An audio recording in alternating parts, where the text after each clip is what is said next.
This is Laura DeFranco, holistic physical therapist and owner of Brave Healer Productions. I'm excited to bring you my new holistic healing series where you're going to learn from the experts what it means to live fiercely alive, mind, body, and soul. I invite you now to take a breath, relax, and feel the vibe of the words my guest has to share with you today.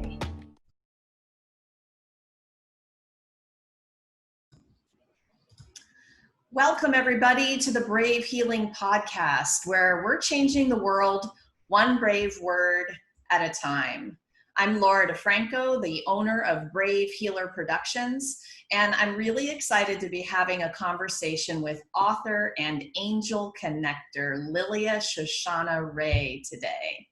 Before I introduce Lilia, let me shout out my friend Melissa Demple of Melissa Demple Photography, you guys. She is the goddess and talented branding expert behind those rock star pictures you saw of me in the show opener. So I really just wanted to shout her out and thank her for being amazing. It's really awesome to have great photos when you're trying to take things up a notch in your business and in your world. So thank you, Melissa.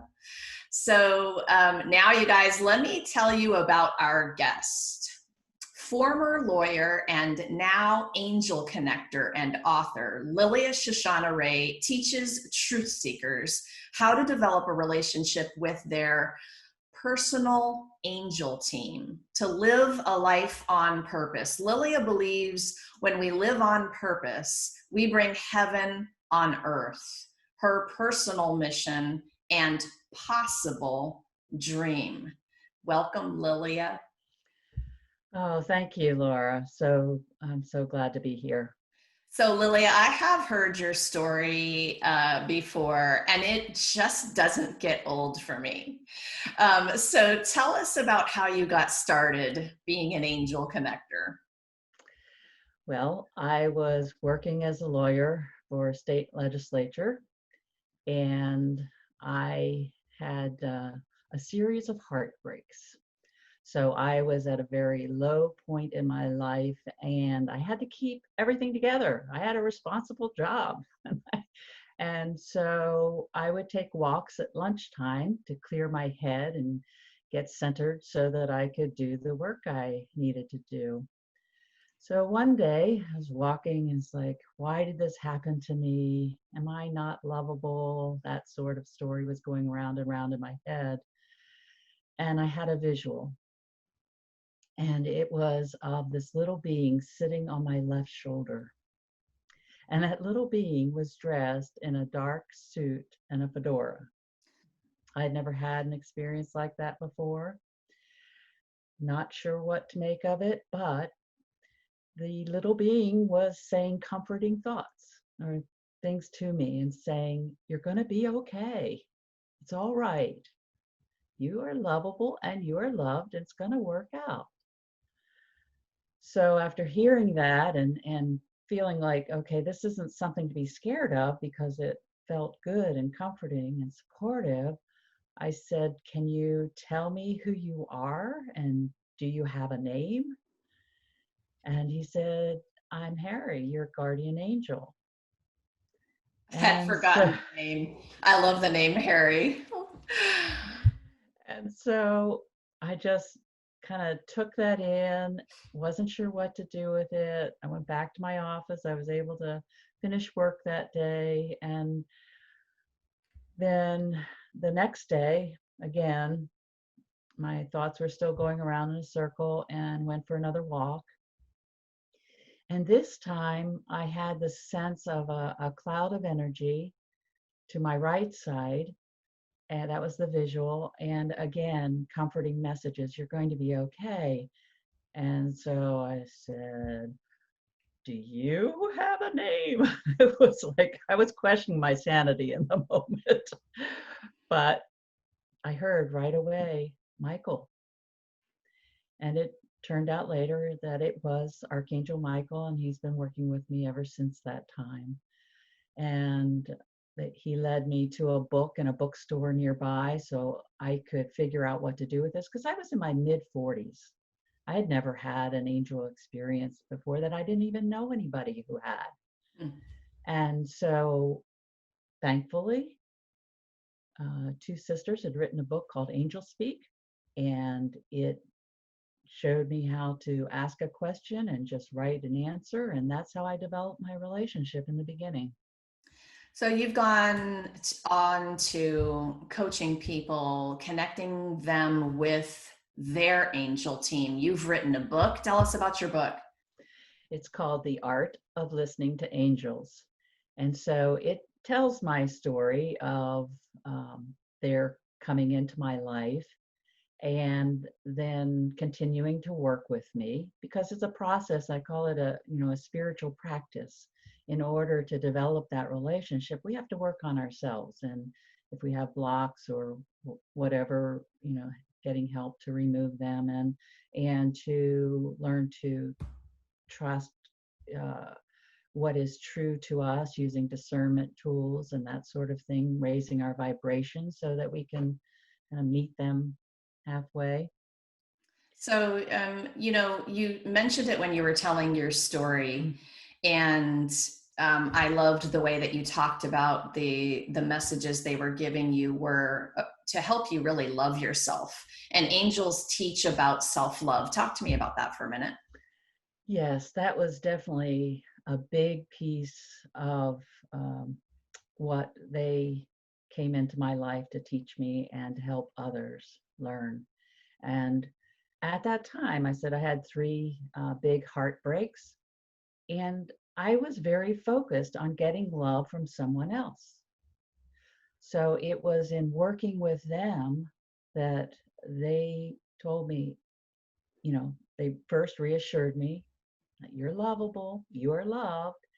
And so I was feeling that love from them, but then they brought me to understand they're reflecting the love that I am and the love that I have, and to continue to work on that.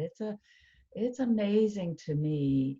Even some of the greatest spiritual lights still have trouble fully loving themselves. And we can't fully love others unless we have that love for ourselves. And it's so healing, and so that's one of the things that they help me with, and they want me to help others with.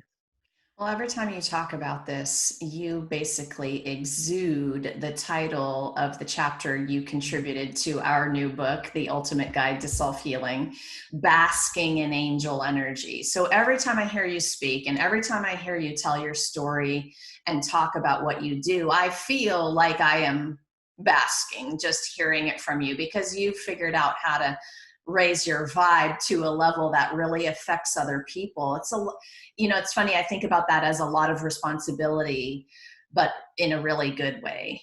And I just I love you for that, for really making that your life's practice. So thank you for that.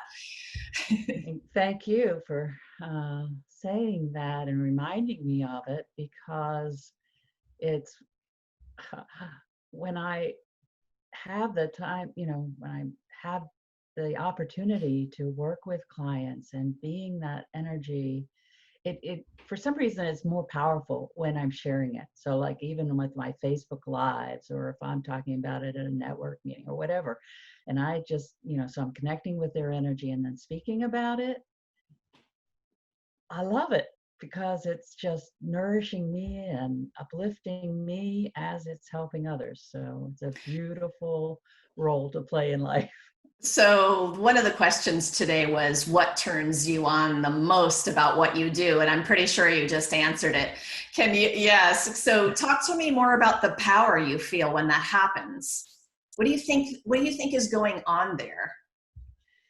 Well, I am opening up to this higher vibration that they are, they want, they keep saying they're available, they're accessible, but we have to invite them in and open up to it.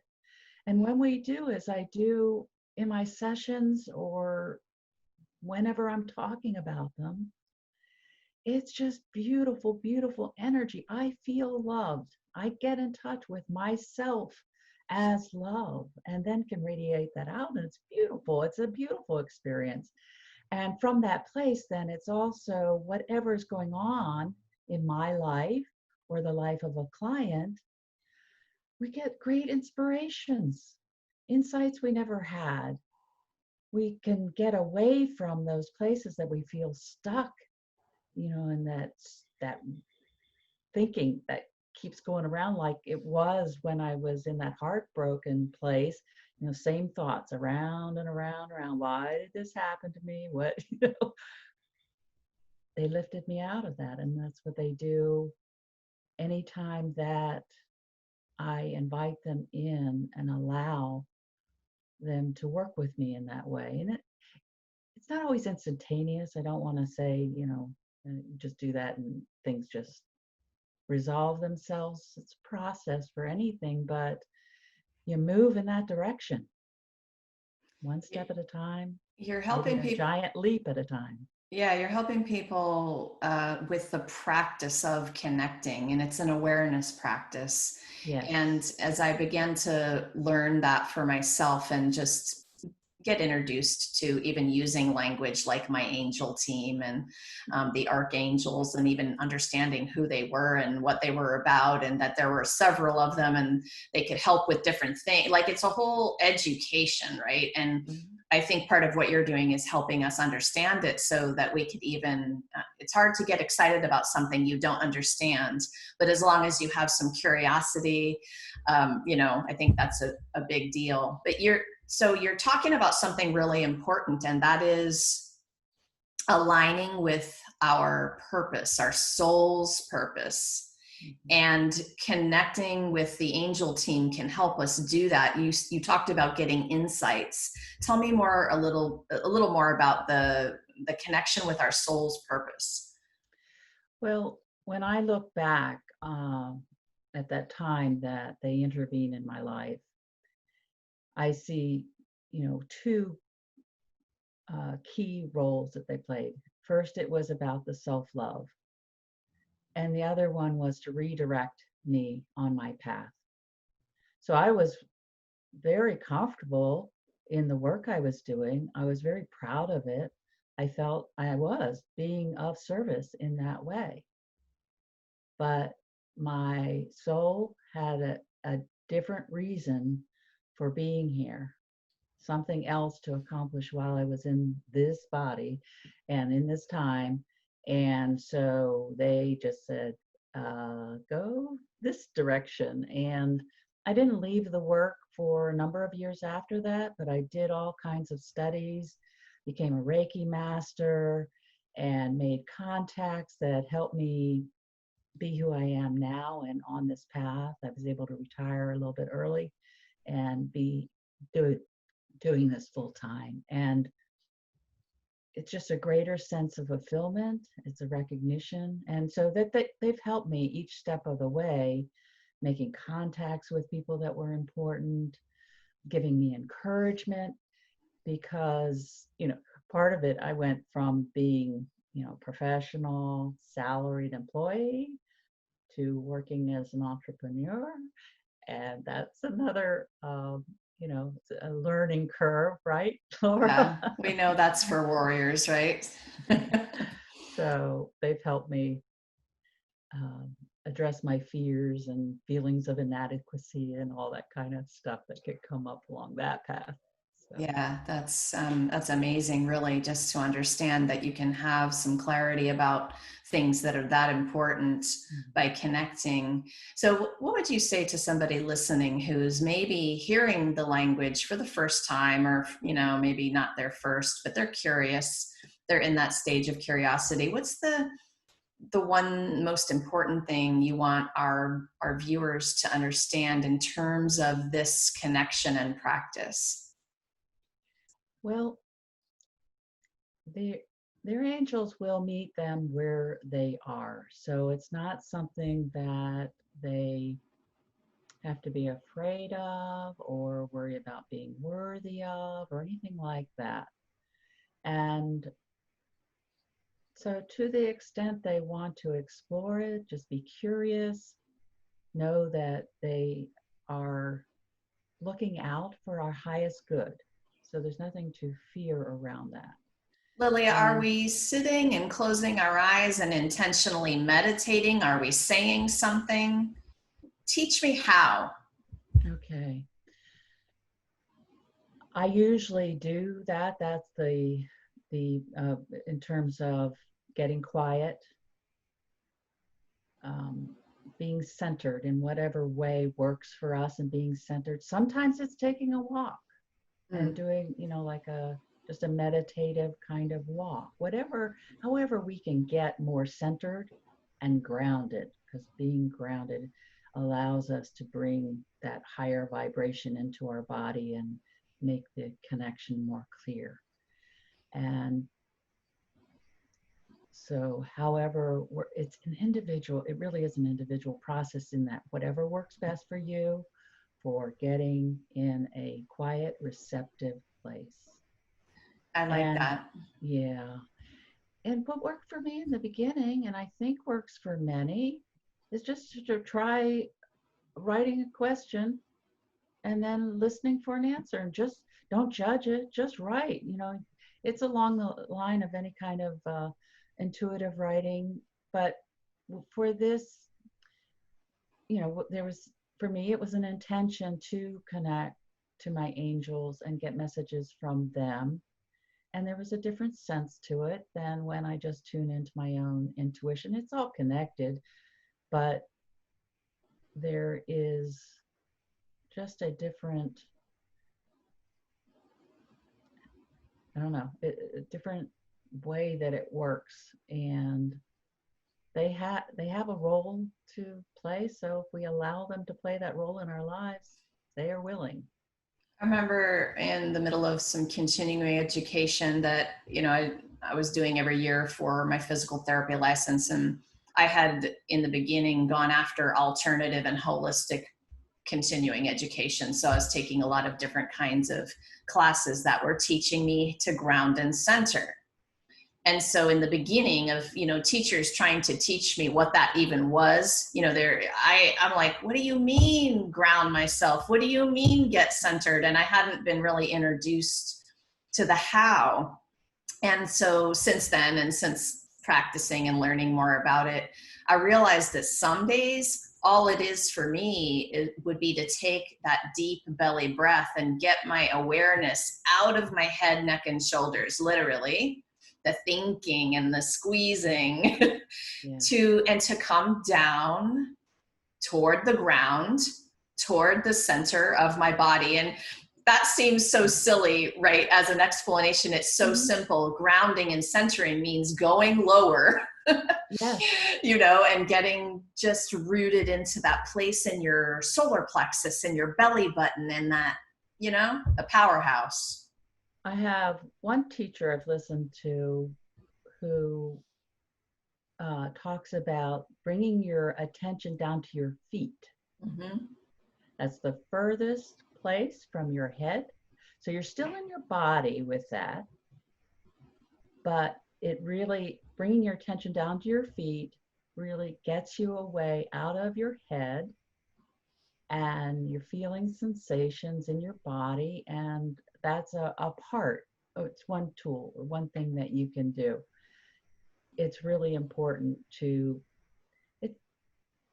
I feel like when we connect, into our body, we really feel our sensations. However, we become more aware of our physical body, then we're doing an alignment.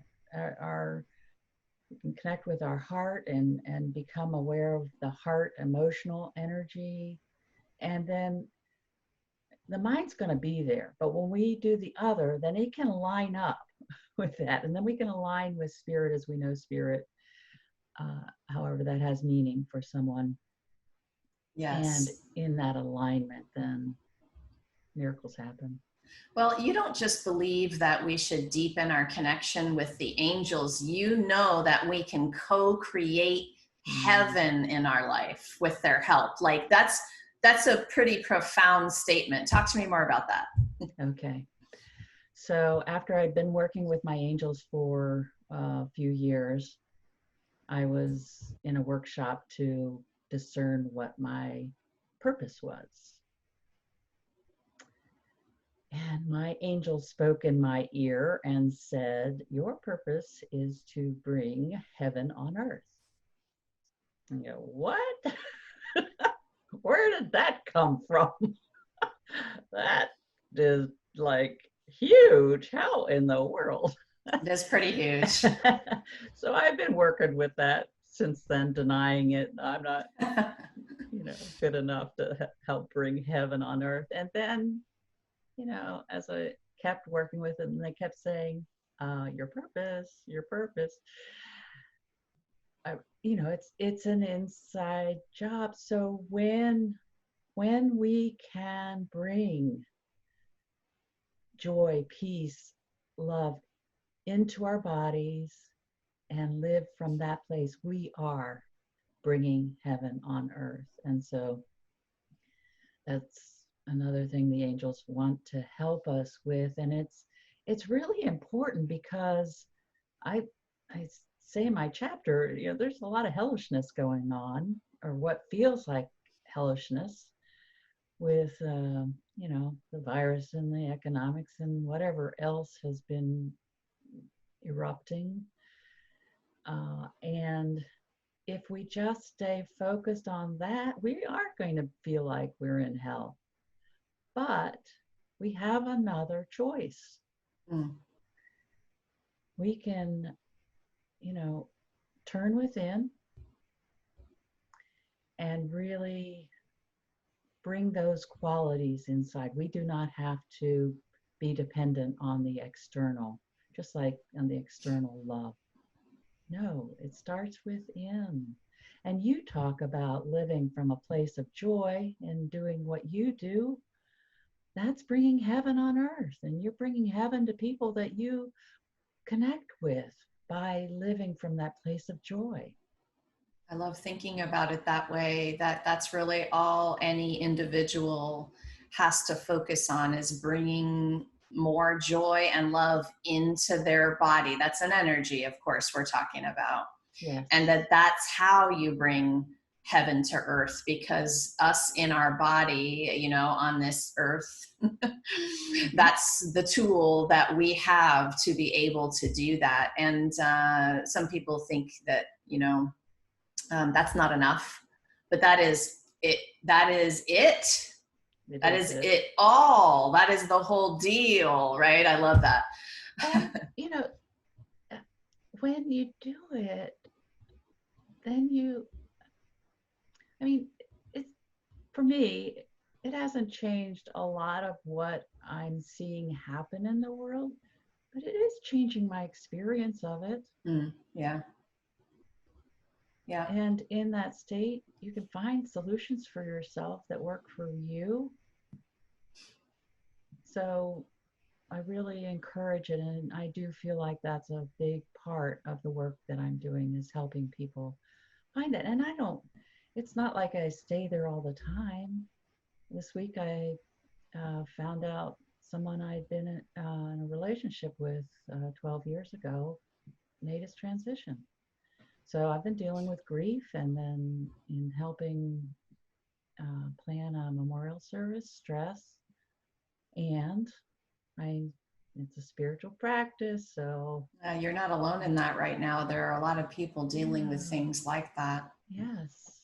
So, you guys, I hope you'll pick up The Art of Listening to Angels, Lilia's book about this, because you're going to get, a bigger taste than you got in this interview. So head over to Amazon and look for that one. And Lilia has a beautiful chapter, Basking in Angel Energy, in the Ultimate Guide to Self-Healing book, which is a collaboration with 25 different kinds of tools. Amazing story, Lilia. You were brave to tell that story. An amazing tool for the listeners to practice. Just from reading that chapter, you guys are going to have a practical tool that will help you do what you're hearing Lilia talk about. So, Lilia, there's one last question I love to ask my guests. Aside from connecting people to their angels, what do you love to do so much you lose track of time? Right now, it would be being with my young grandchildren. I can just be in their energy and see them play and laugh and imagine. And I just allow myself to not think of anything else and just be there. And it's been such a joy. One day, I'm not too close to being a grandma yet, but that's fine. Yeah, and you know, they won't stay young Right. forever, and there are two of them I can't be with because they're in Florida. But I am making the most of the two I can be with. That is awesome. Lilia, thank you so much for what you do in the world and for being here today to share it with us. I'm glad to be here. Thank you for the opportunity. So you guys, don't forget to hop over to Lilia's website, liliashoshannaray.com, to find out more and find all of her things that she is up to. I'm going to hook you up in those show notes below. So scroll on down and click on her website. And you guys, thank you so much for joining us today. Thanks for taking the time to listen in and bask in this energy. If you happen to be a holistic practitioner with a message to share, please head down into the show notes to find a submissions information link about our next Ultimate Guide to Self-Healing, a co-authored book project. They are amazing. And lastly, today, you guys, remember, your words will change the world when you're brave enough to share them. It's time to be brave. See you next time, everyone. Thank you, Lilia. Thank you.